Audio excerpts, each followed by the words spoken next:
2.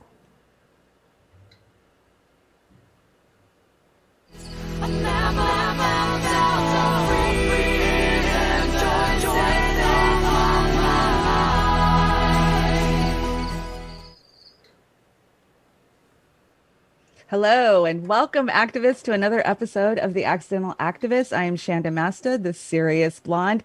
We've got an amazing show for you today. I want to welcome my co-host, Jason Call, and our very special guest, Shama Sawant. Hi, guys. Hello. Good morning. So first of all, hey, chat. I know a lot of you guys have been waiting so long for this interview. Jordan, I see you. Sirius, thank you guys so much for joining us. I've had a few technical difficulties this morning. I don't know if it's coincidence or paranoia, but hopefully we can get through this okay. So Shama, I'm so excited to have you on. I got to fangirl out just a little bit, just because you have been so inspiring to, activists such as myself over the last 5-6 years, watching you fight the good fight in Seattle. And I kind of want to just start out by bringing up the first slide deck, Oz. I think slide 5, and just showing a kind of a collage of what you've been doing. Can you see it? Yeah, there we go. So my first question, Chama, is how did you get involved? I know that your fight for 15 was the first one I noticed, but I'm sure you were involved much sooner than that. I've been a member of Socialist Alternative since 2009. And, even before that, even in my childhood and early days in India, the earliest memory that I have of myself as a person is somebody who was in a serious search for answers about society and the world and why there was poverty and inequality, even though it was obvious that there is not only wealth, but also creativity and productivity and technology to solve all the world's problems. And, long story short, all of that search led me to conclude that these problems are associated with capitalism. And that's when I joined Socialist Alternative. And I mention all of this because I want to turn away from, in my view, a mythical idea that the things that we have achieved, the successes that we have had, that can be had on the basis of one person, however heroic or intelligent or enterprising they may be. Because really, the reason we've come this far, the reason I'm still here as an avowed Marxist, serving my 7th year in city council, having won 3 elections, not to mention the last re-election the second re-election last year, having won a pitch battle against Amazon and big business, is because we are rooted in a national organization of activists, social and economic justice activists, and the organization Socialist Alternative itself is rooted in the lives of working people around us, of social movements, of young people who are looking for a better society, like the millions who walked out in justice for George Floyd just a few months ago. So I think that putting forward the vision of what we can accomplish when we get organized collectively is super critical to understand why we've come this far. Absolutely. I know that so much of our chat agrees with that. And I think that really is what draws so many of us to be checking out Socialist Alt and some of the other socialist groups. And I feel like the bad word of socialism is finally starting to fade away with the newest generation. And it's so inspiring and exciting. Jason, I know you have quite a bit to say on this. Well, I just from my own perspective, I've considered myself a socialist probably, for 20 years. But it's really only since, the national prominence of the Bernie Sanders movement in the last 4 or 5 years that I have felt comfortable saying publicly, that I'm a socialist, that's part of my public persona now, not just something that I keep in my own head and do the activist things, because I've been an activist for 30 years, environmental, anti-war, social justice movements. But rather than saying, hey, I'm an activist, but I'm still grounded in capitalism, I am very open about saying I'm not at all worried about how people are going to perceive me saying publicly that I'm a Marxist, that I'm a socialist, that I think that we need to bring those ideals to the mainstream. One of the things that I'd like to ask is, where do we go beyond this election with socialism? Because, we're going to end up with one of two people, both of whom are unacceptable. And so how do we maintain left-wing solidarity beyond this election? Because what I'm seeing right now is a lot of leftist infighting about who you're going to vote for and why you're going to vote for them. And I want to be beyond that, because either of the two results are going to be unacceptable in the long term and even in the short term. So where do you see being able to continue to build socialist movements beyond this election, and how do you get people to really, in a way, ignore what's going on with this election and focus on the reality of the movements we need to build? First of all, Jason, as you correctly said, and as Shanda, you said, the stigma that used to be with the idea of socialism, the demonizing of the former Soviet Union, all that is gone into ashes, because the new generations, the millennials, those who are in their teens and 20s and even 30s, they absolutely do not have that baggage that their parents' generations had from the Cold War, from the erstwhile Cold War. We're heading into a new period and a new Cold War. We should keep that in mind. But the crisis of capitalism itself, and it's not just the pandemic that we are in, which obviously has played a huge role in opening people's eyes. I mean, for example, one of the things the working class in America is very clear about is that it's not the billionaires and the CEOs and the venture capitalists who run the society. It is working people, essential workers, and working class as a whole. Because if we don't go to work, society comes to a standstill. And Right. Yeah. millions are concluding that capitalism is not working for us, especially for the younger generation. What do we have in store for us? Either unemployment or soul sucking exploitative jobs. We have massive amounts of student debt that has reached a stratosphere. We're facing the potential of a climate catastrophe unless the global society doesn't switch gears immediately towards clean energy. And so all of this is beginning to crystallize an absolutely new period. We're in a fundamentally new period now. And in a small way, what we have shown in Seattle captured that new period, reflected the change in consciousness. The Occupy movement reflected that in 2011. And both of Bernie's campaign showed how much of an opening. I mean, it's a huge opening for genuine left politics, anti-establishment, anti-capitalist politics. But herein lie the hard questions, because what we've seen is that both times Bernie ended up capitulating to the Democratic establishment. And we have to be very clear about this. Socialist Alternative and I and many organizations on the left wholeheartedly supported Bernie. We campaigned for Bernie. One of the photos you have in your montage here is of me speaking at Bernie's rally in Tacoma earlier this year. So we supported Bernie, but at the same time, we said that he should not capitulate to the Democratic establishment. And unfortunately, that is what he has done.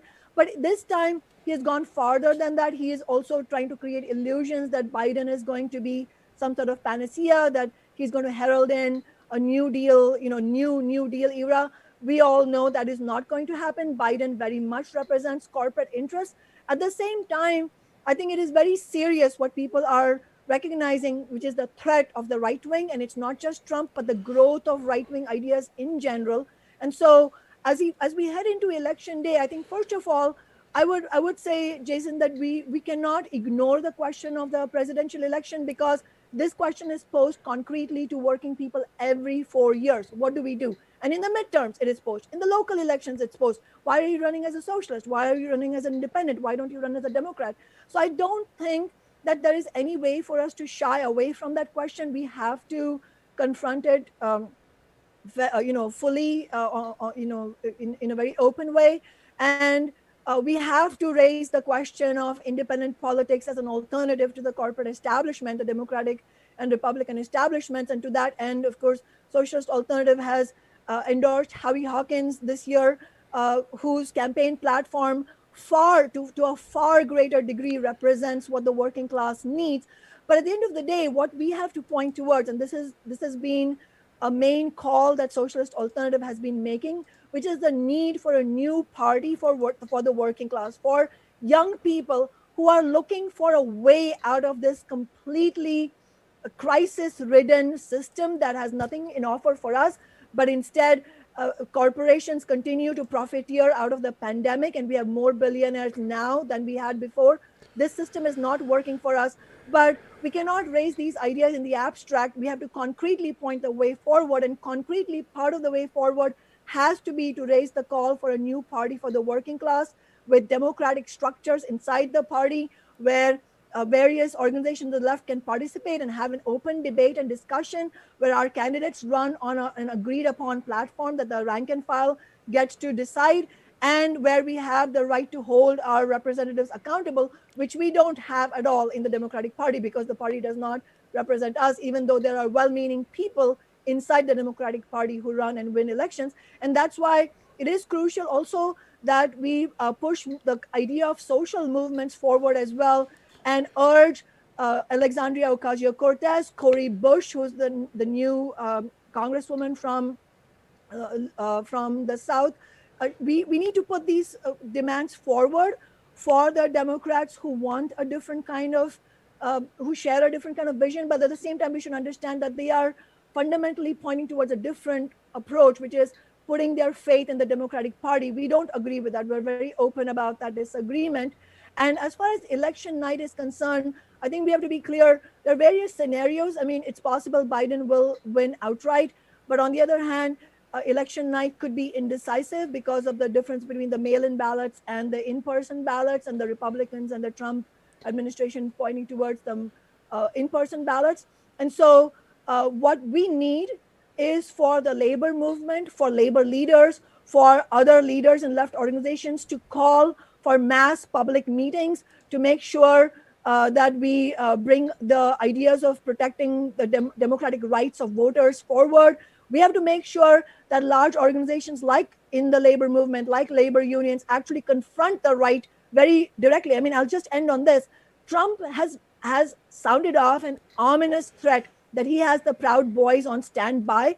How are we going to confront this? We're not going to do a sort of fisticuffs kind of struggle. We're not going to endanger ordinary people's lives. What we need to do is to have a political battle against the right wing and win over working class people who otherwise will be a fodder for the right wing. And that's the kind of vision we need to provide on election night itself and going forward. So I took this picture. It's 2016. This was at the Boathouse at like 2:00 in the morning. We had the delegates walkout campaign or rally. And I remember telling you that night that I was going to do what Bernie asked. I was going to go on the Democratic Party and I was going to fight from within.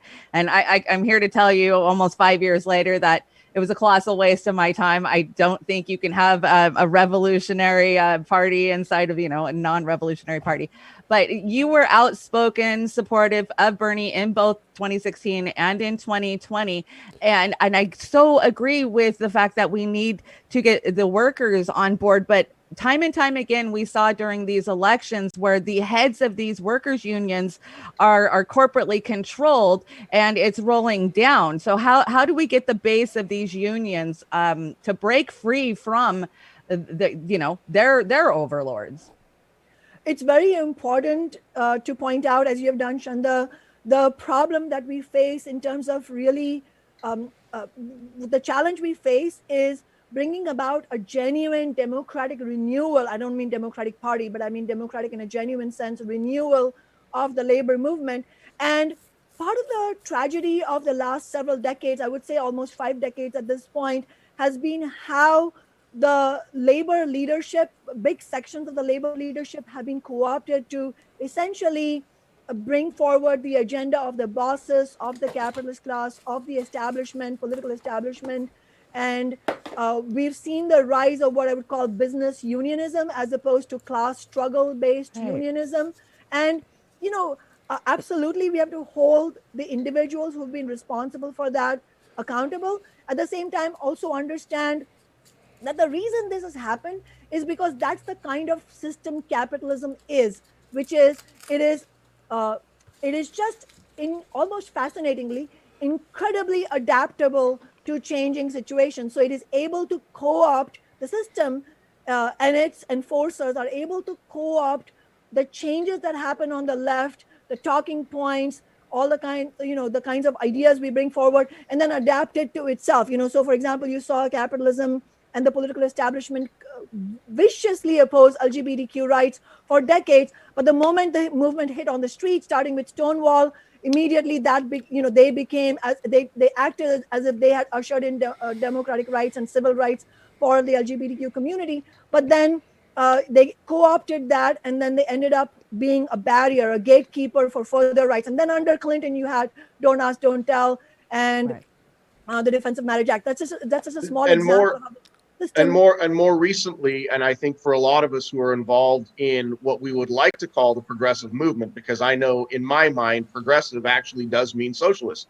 That is where progress is for working people. And you see that the Democratic Party has, in the last few years, since Bernie started using the word more prominently, they've said, "Oh, we're," it's no secret that I'm working within the Democratic Party. I think an inside-outside strategy is important, but I have seen the corporate centrist Democrats, and I shouldn't even call them centrist because they're not. They're right-wing corporate extremists in the Democratic Party.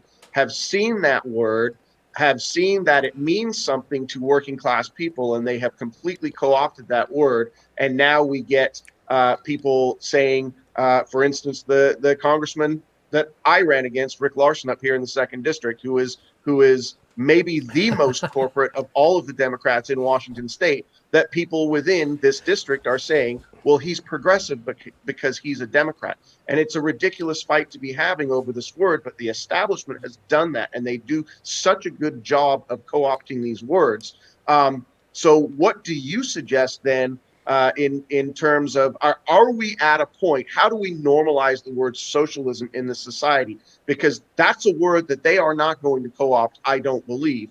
And so how do we put it out there that socialism is the word that we are going to use?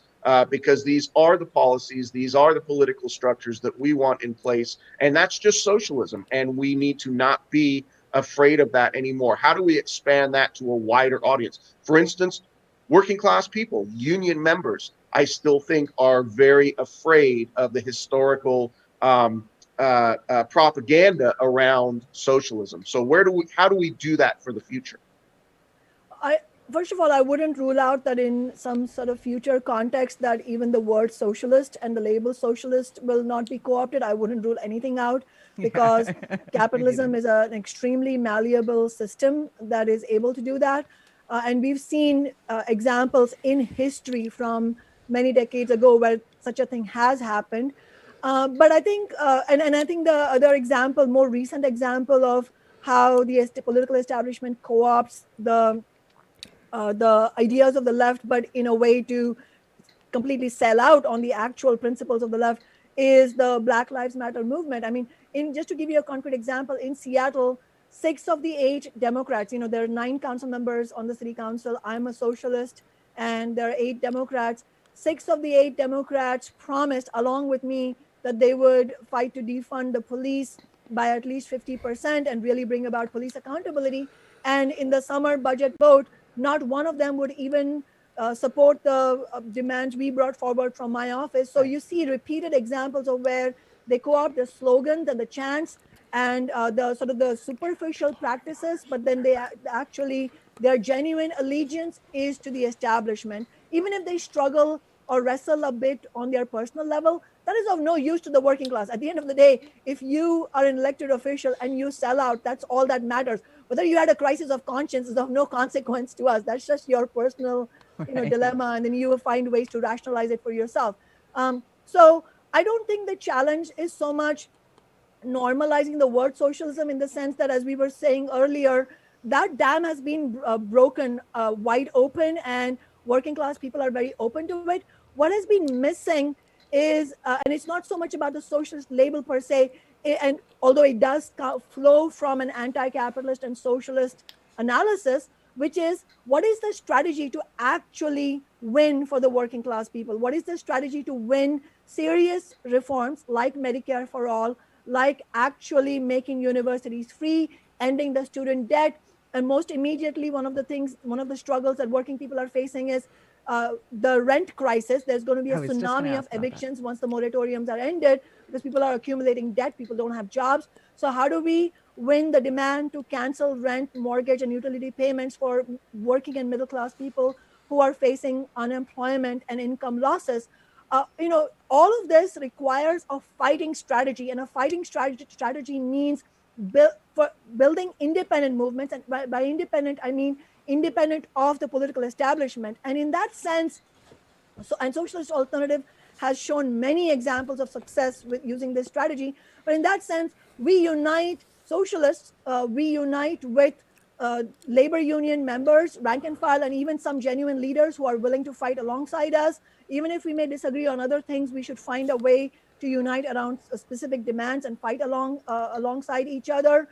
Similarly, we won the historic Amazon tax earlier this year. In fact, that was, in my view, the biggest victory that came out of the Justice for George Floyd movement nationwide, which is a huge victory, $240 million of taxes every year to fund affordable housing and other services. But I would say that it is crucial for the left to take on the question of what is the best strategy as it relates to the Democratic Party. And I wouldn't agree that an inside outside strategy is a good strategy. I mean, we work with people who believe that, but we are also honest in taking on that debate and saying we don't think that will help. We think that genuine activists should break from the Democratic Party, because it is, as Ashada you were alluding to, if we are aiming to build a real struggle for working people's rights, for the rights of marginalized communities, against racism and sexual violence, how can we build inside a party that upholds those oppressions and exploitations although there's differences with the Republican Party, at the end of the day, the Democratic Party is tied with 1,000 threads to Wall Street and to the billionaire class. And this is what the question we posed to Bernie Sanders as well. How can you build a political revolution against the billionaire class from inside a party of the billionaire class?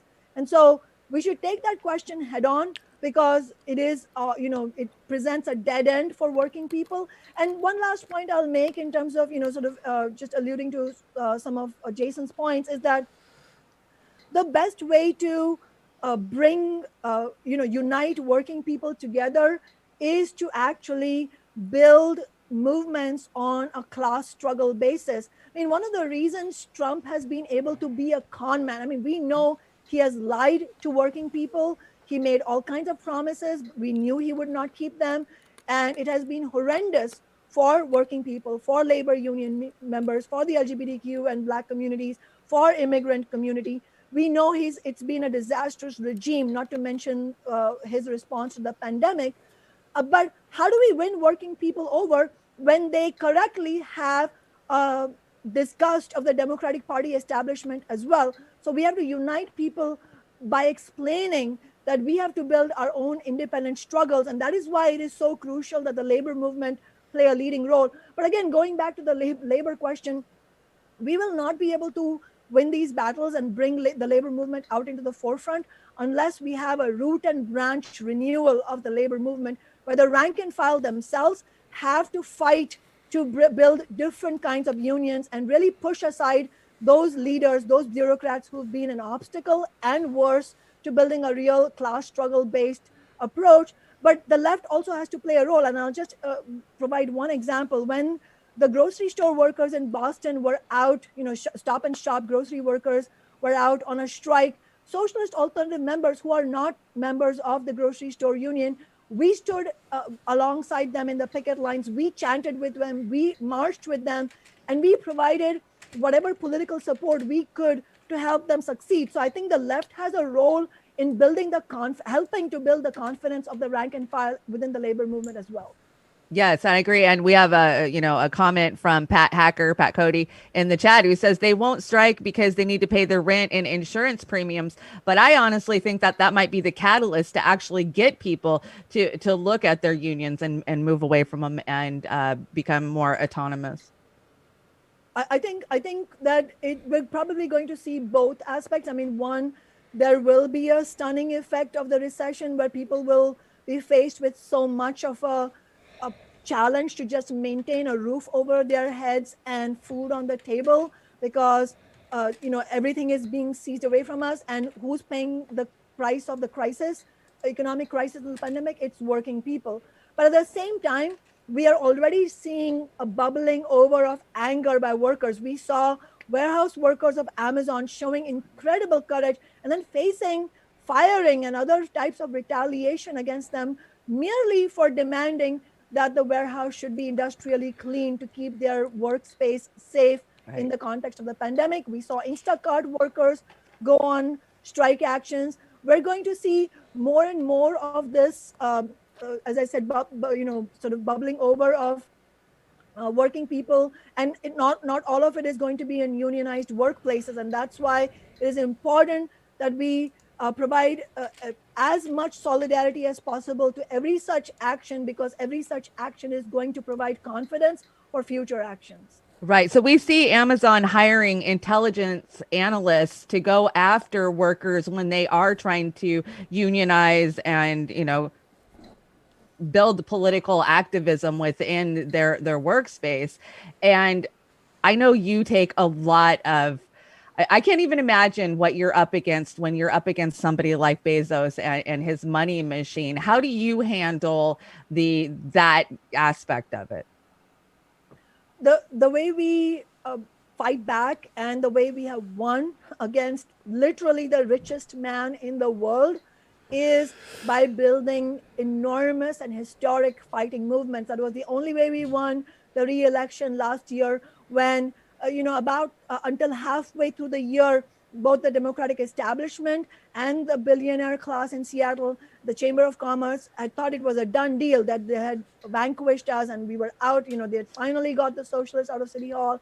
But the way we turned the tables was, again, as I was saying earlier, by uniting working people in our district and really presenting this. And this goes to the question of the Democratic Party as well, and how do we provide a vision for a new party, is presenting this electoral campaign not as something, oh, you just vote and this person gets elected, but explaining that the reason this socialist city council seat has been able to accomplish everything from $15 an hour to the Amazon tax and a whole host of landmark renters' rights and homeless people's rights. The reason we have been able to do that is because we use our elected office as an organizing platform for working people. And that's what we need. We need more and more independent candidates, but running on that basis. It doesn't help. First of all, it's not going to help if you're not going to run in the Democratic Party and think that that's the way forward. But it's also not enough for candidates to run as independent, but then when they get into office, really not accomplish much, because they come under intense pressure. And I cannot possibly overstate the kind of pressure you come under once you get elected. It is enormous. And if you don't have yes, it is about personal morality and backbone, absolutely. And if you're not willing to take the heat, then you're not going to be any use for the working class. However, it's not just that. It is about having a political analysis that acts as your rudder to know that no matter how much they push back against you, that's not where your strength lies. And so you should not back down and feel demoralized. Your strength lies in helping to organize working people. So always and every day, keeping your eyes focused on the strength of the working class and having faith that despite obstacles, despite setbacks, and yes, there will be setbacks in the path of movement building, we will keep going forward, especially recognizing that this is a new period. And Shanda, in terms of the challenges we face, I'm sure many of your viewers have heard, because they couldn't, they fought us tooth and nail last year to get us out of City Hall. They have tried everything now to get us to sell out, to back down, to isolate us. None of that has worked, because we have rooted ourselves in a broader movement. And so, especially since we won the historic Amazon tax this summer, they are clearly understanding that there is not going to be any end to this example, the successful example we've provided, especially in a new period of social movements. And so the Chamber of Commerce and the billionaires are attempting to have a do-over of last year's re-election. And now they have launched a recall campaign against me and my office. And We have launched the Shama Solidarity campaign. It's weird to say my own name in that, but really, and but what we are clarifying is that this is not about me. This is about what we have accomplished as a movement. And if we lose this seat, it will be a setback for working people. So all of us, whether you live in Seattle or not, if you're watching this, you have a stake in helping us to fight against this recall attempt. Because if they can recall us and defeat us here, then that sends a message to them. They can do this in other places as well. Whereas if we are able to win, it shows that no matter what they bring against us, if we unite and get organized and have strong tactics and we fight back, we can win. And it's possible to do that. In fact, just to let you know, the Shama Solidarity campaign has already raised more than nearly $85,000. We have a goal of raising $100,000 very soon. And obviously, we won't be able to match the billionaires dollar for dollar, but it's the political strength of the campaign that is going to come in good stead. And I'll just say, one of the people who is supporting this campaign, just to get people. I brought a couple of slides of some of the people that are on that. Yeah, I'll wait for you to flip through the slides for me. Yeah, go. Please continue, Shama. I brought some slides of who is working that. Sorry, yeah, I was going to say one of the people who's behind this campaign is this really unsavory individual called Martin Selig. He maxed out for Donald Trump in 2016. He is the landlord of the building that is occupied by ICE in Seattle downtown. So Immigration and Customs Enforcement. So one of the most horrific organizations that is perpetrating atrocities on our immigrant communities, especially what's happened at the border in the detention centers. Well, he owns the building where they are located. Isn't that perfect for Halloween? Isn't that perfect? So yeah, I think we got a slide up now. Who is backing the recall campaign? Seattle's billionaire Trump donor. And then on the next one, this is the one that kind of shocked me. I think it's the next one. It's got a little small picture and a bunch of writing. I should have wrote the number down. No, it must be up one. Anyways, the district attorney under Bush, who is good friends with Mayor Jenny Durkin. Yes. John. His name is John McKay. He, I think he served under George W. Bush as well. And he was the attorney for the big business recall side at the court hearing. And I'm glad that's the one. That's the one, yeah. Yeah, I'm glad you mentioned that, Shanda, because, the way, not surprisingly, Washington state laws on recall are extremely hostile to social movements because the courts are the arbiter, the decider of whether a given recall petition should go forward or not. But we know the courts are not on our side. Right. Courts, the police, the political establishment are not on our side. And so it was no surprise that the King County Superior Court, which was the first court to review this, said all these charges, completely false charges, dishonest charges, should move forward against us. That's not a legal statement with any legal truth because I'm not allowed to defend myself. This is literally Washington state law does not allow me to defend myself against these untruths, but the court gets to decide on their own that this should move forward. And so, it's a reminder for us that the systems, the capitalist systems, court system and legal system are not on our side. And we have no choice but to build this movement on the streets.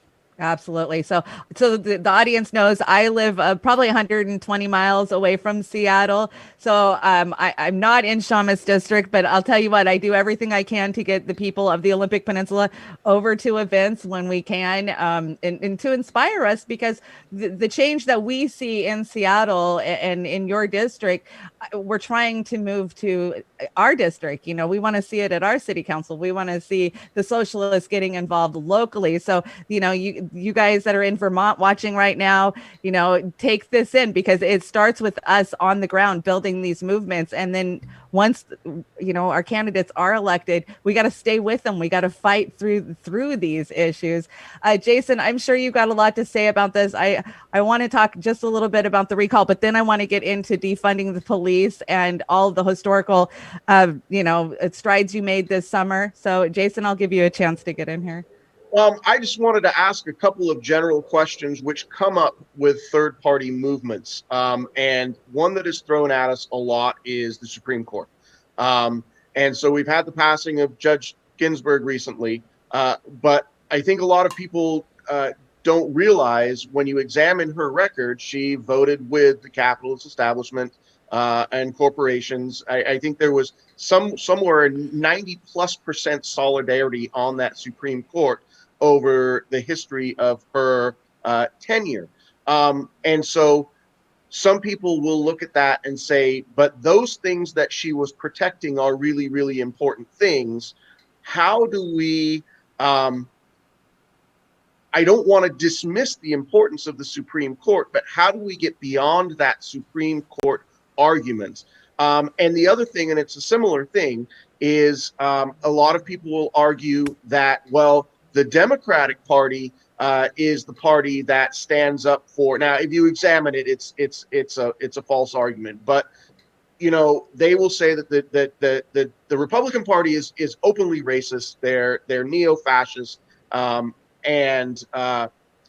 the Democratic Party will stand for affirmative action. And how do we, in terms of moving towards a third party, how do we break past the fear that a lot of people who consider themselves good Democrats, right? I'm a good Democrat because these are the things that I personally believe in, and they believe in protecting people.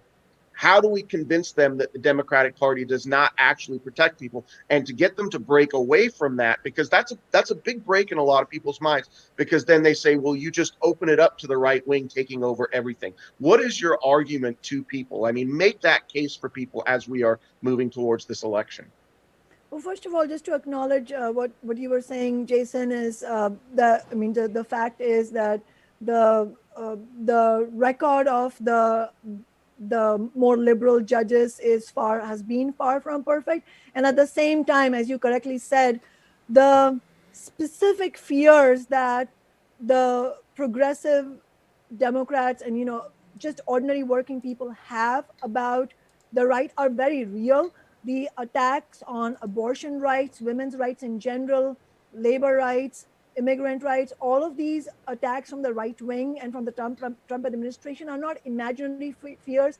They are very real fears. And to the extent that people are thinking about Supreme Court appointments with the fear that what we have actually won already could be lost, that's a very real thing. But I think the question to be posed is, what is the best way to actually defend what working people have won so far, like Roe v. Wade, and how do we, win more? What is the strategy towards that? And at the end of the day, I think what we see is the Democratic Party, and these are the questions I think we have to raise to people who are tied to the Democratic Party out of fear of the right wing, which is completely understandable. But how do we break through that? I think one of the things we have to point out is all the things that the Democratic Party is not doing. I mean, let me ask people one question. If, as the Democratic Party establishment claims, the threat is so huge from the right, why is it that not one establishment politician, whether it is Nancy Pelosi or Chuck Schumer or anyone else, why hasn't one of them said, let's bring out a national mobilization to make sure that we have the kind of Supreme Court we need? Why is it that the Democratic Party has not promised that once, if Biden wins and if the Democrats gain the Senate majority, then they are going to make sure that they fill the Supreme Court with progressive judges, because there's no constitutional limit on how many judges can be appointed by the Supreme Court. Mm-hmm. So if you start digging under the surface, you can come up with more questions like the two I have come up with right now, because it helps to expose that the Democratic establishment is not actually fighting to defend the gains and move forward. Yes, there is a clear difference between them and the Republican Party. We have to understand that that is the truth. The Republican Party, especially under Trump, which has it has moved more to the right, is openly racist, is openly anti-immigrant, and misogynistic. There's no question about it. But the Democratic establishment doesn't offer the way forward because they don't have the strategy to win the right. I mean, let me just end on this. I mean, after the whole debacle that the Trump administration has been, after the disastrous performance he had in the debate, where he, I think, basically self, what's the word, self, he just he went into self-destruct mode in some sense. And Pence was no better. Pence was no better for his Pence part was in no the better. vice presidential debate. Yeah, exactly. So in the context where the whole administration has been in decline, where the debate performance has been disastrous, where he himself getting infected with COVID-19, raised the questions about the complete misperformance of his administration in protecting ordinary people, many of whom lost their lives because of the failures of this administration. In the context of Biden having at least an 8-point lead in various polls, why is it that still there is an open question of what Trump might do, what he might do on election night? My point is that the only reason he has any space to maneuver, Trump has any space to maneuver and engage in this fear mongering, is because the Democratic Party is not actually standing for working people, and they should have doubling down on an anti-Trump message. All they're saying is we're not Trump. This is what they did in 2016. They failed miserably. I don't think that is going to happen this year because people are seeing through the Trump administration. It's a different time, 4 years later.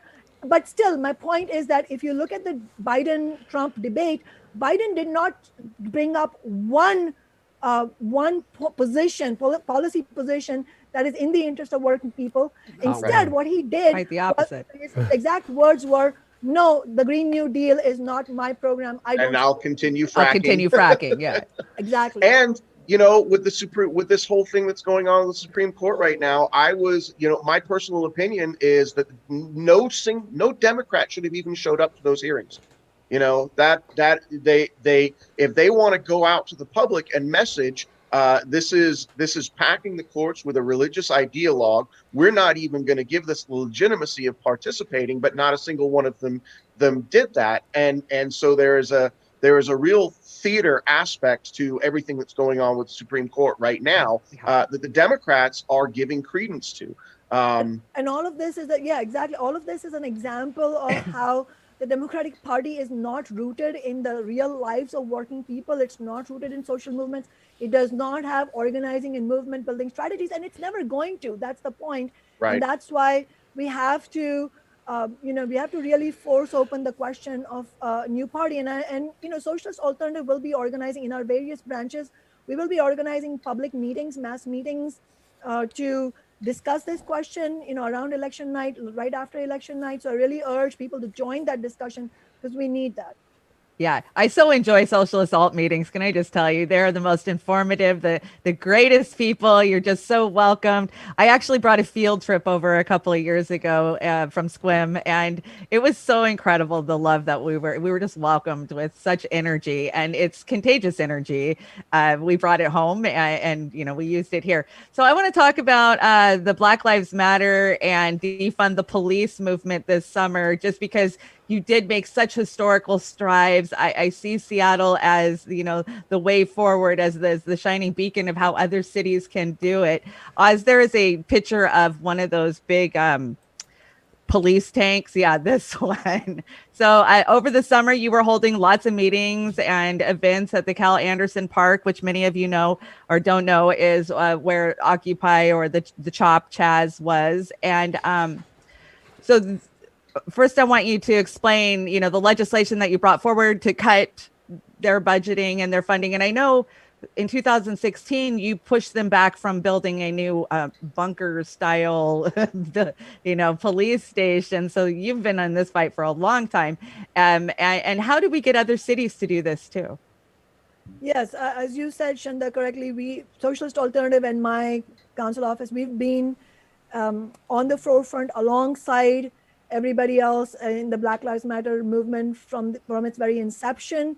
And in 2016, the Democratic establishment, and just to make sure everybody knows, Seattle is not some sort of Republican bastion. So we don't have any Republicans in City Hall. As I said, it's 8 Democrats and a socialist.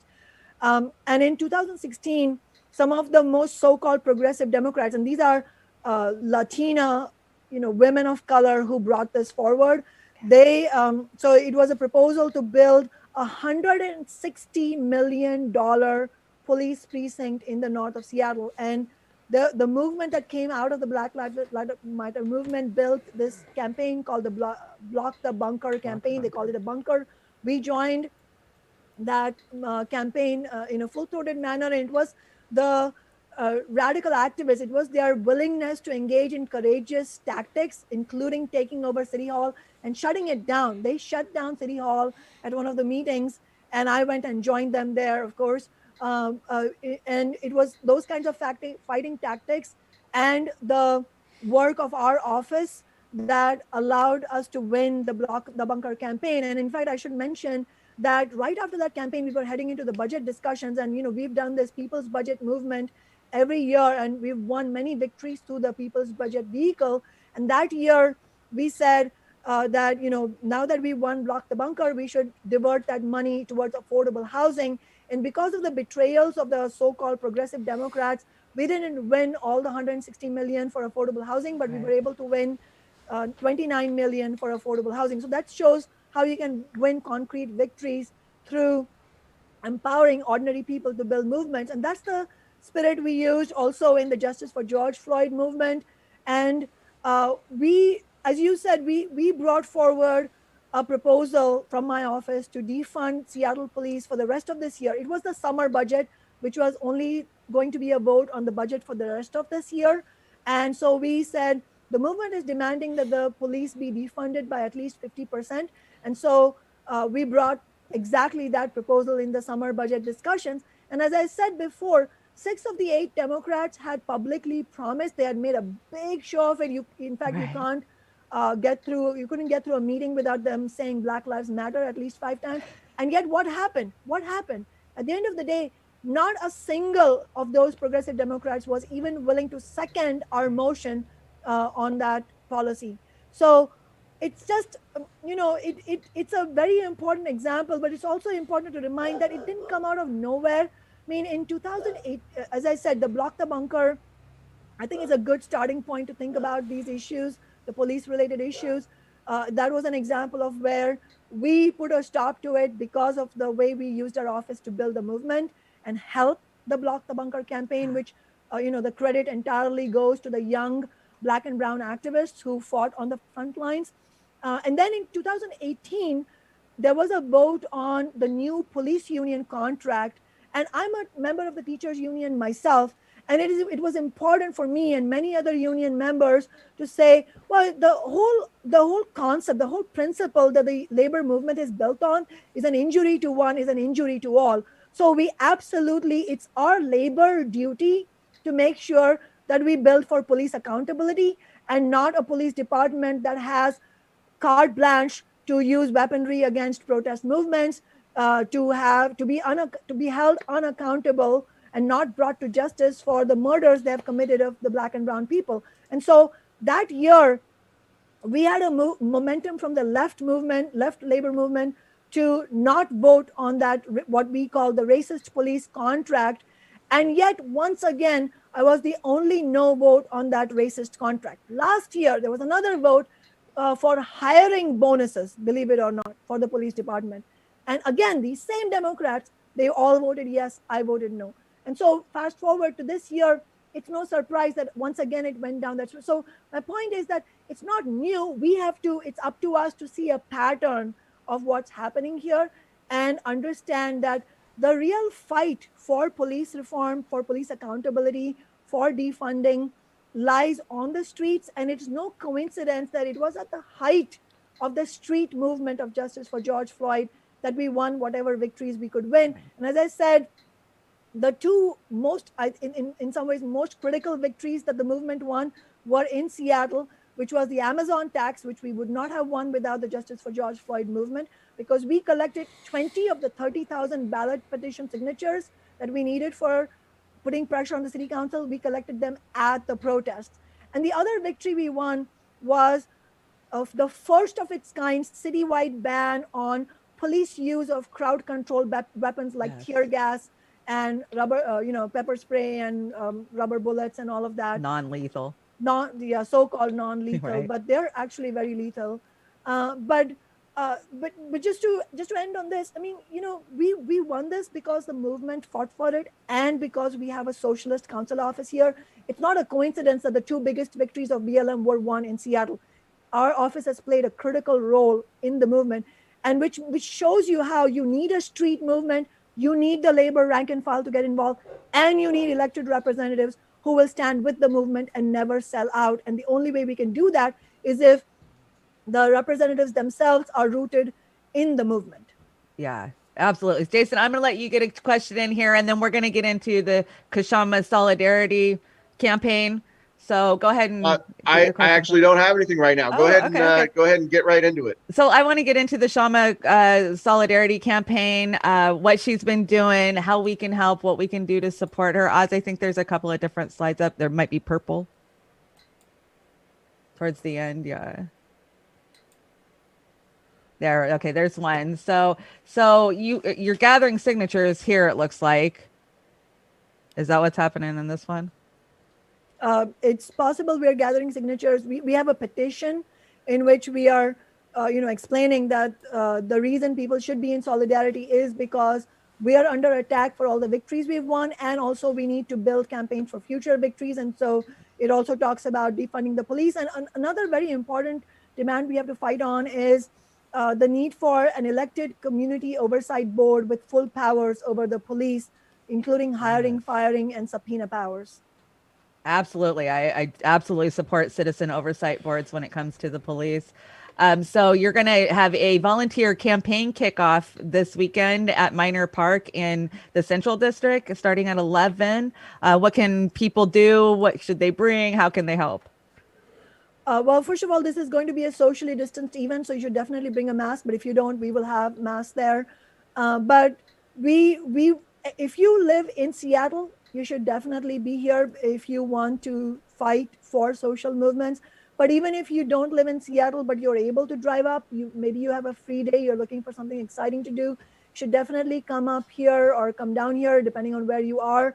And at the same time, as I said before, we are urging people to donate to the campaign, because we will need this campaign to be powered so that we can continue these volunteer efforts. I mean, this event that we are putting together on Sunday, that's the kind of event that requires resources, to bring our leaflet out, to make sure that we are hitting the doors coming soon. And think of all the obstacles we are up against, because, it's Seattle. It's starting to get rainy and cold. This is autumn. So we have a lot of challenges. So the sooner we build momentum for this campaign, the stronger it's going to be for us. We cannot just, wait for winter to pass. So right now, if people can help us, that's very, very crucial. So if you can come to the volunteer event, that's fantastic. If you can't, and even if you can, please make sure to donate. You can go to the website that's listed there, because it's so crucial that we, unite everyone around this. And I just wanted to say, I'm so happy to announce that we have just received our first union endorsement. Nice. The Washington Federation of State Employees, Local 1488, which represents the workers at the University of Washington. And this is a union that has been on the front lines of every struggle, including 15, has just endorsed us at their membership meeting last night. And I really hope that other labor unions follow. And if you are watching this and you are a member in your of a labor union, then please make sure to contact our campaign, because we have resolutions that you can run by your membership and get it voted on and get your union support. Absolutely. So there's so many topics I didn't get a chance to touch on with you. Jason, I'm going to give you a chance to kind of do a closing, and then I'll give Shama a closing, and then we'll be out of here. One of the things that I look forward to as we get past this election and move on to the next midterm cycle and even towards the next presidential election, is building the solidarity that you have talked about. I know that the movement for a People's Party is starting to gain some prominence.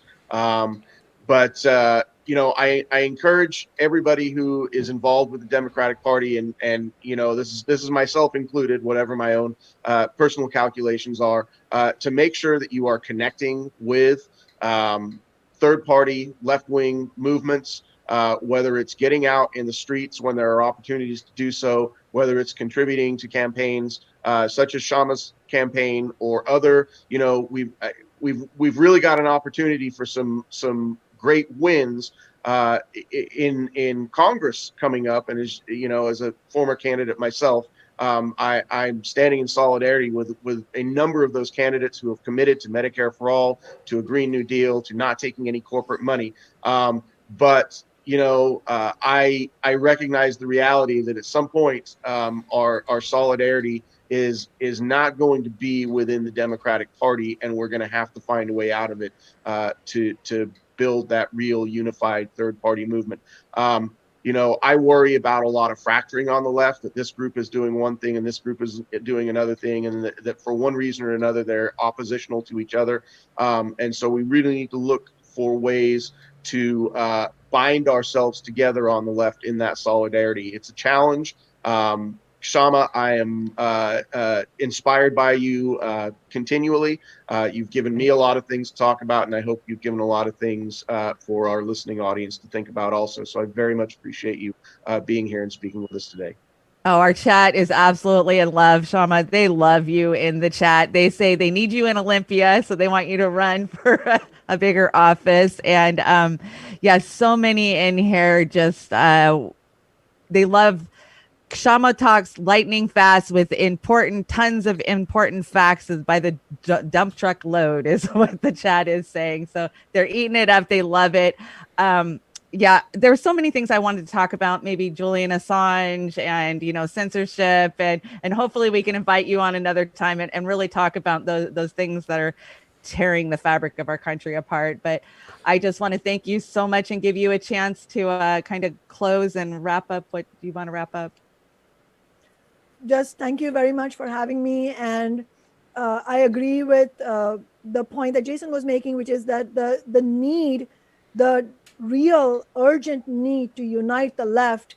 And I think the only basis on which we can do that, and this is, we've shown this through our experience, and not just in Seattle, but Socialist Alternative's work in other branches, which is that we have to build a principled unity around the class basis, meaning uniting people around demands that really matter to everybody, regardless of other differences, while keeping a very honest debate open about the things that we disagree on. And we have to maintain that kind of honest debate, working together in solidarity approach on.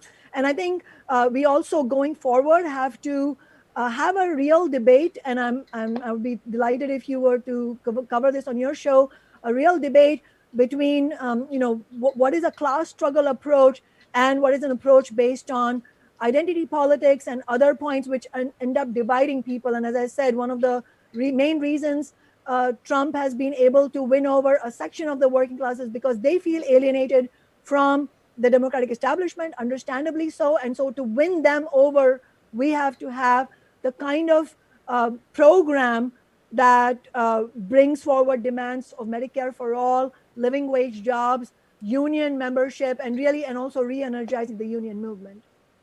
Well, absolutely. We are the media. We all know that the mainstream media really has failed our country intentionally by its owners. So, as my little show, I'm just a girl in a trailer park with a YouTube studio and a good engineer. We work our best to get the message out to the everyday people because, it's so hard to get the truth out there nowadays. So anytime you want to come on, anytime you need our services, please let us know. We are at your disposal. And Oz, we have a really good, I was trying to get that clip up there. If this is what a socialist is, then we need more, not fewer, of Shama Sawant. I can't see the rest of it. Studio's kind of glitched out, but okay. Thank you. I was going to try to get can you bring that slide up? Thank you, Oz. Thank you so much.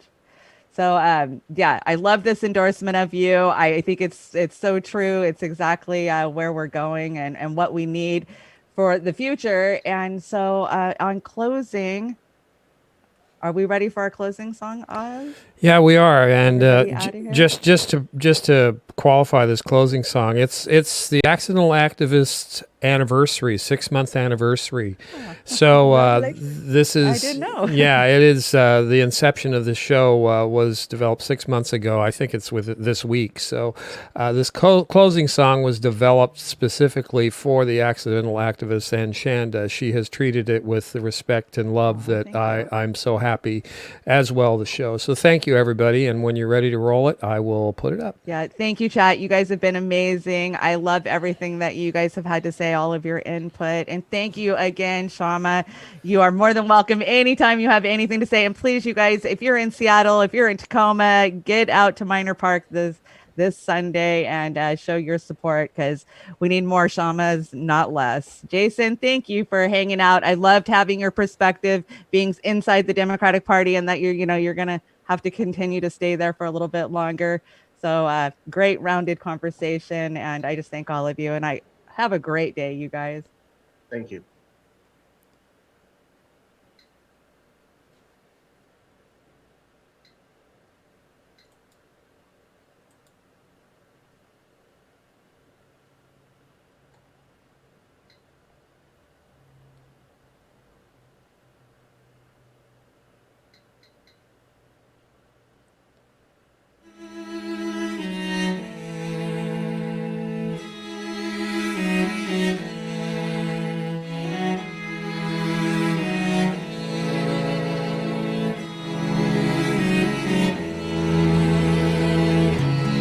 Closing the door, leaving behind all that has been. No turnaround, life begins out on my own. Follow the sun from day to day, free as a bird. Now is the time to spread my wings out on my own. Come to the conclusion, I am in control. Take it with my body.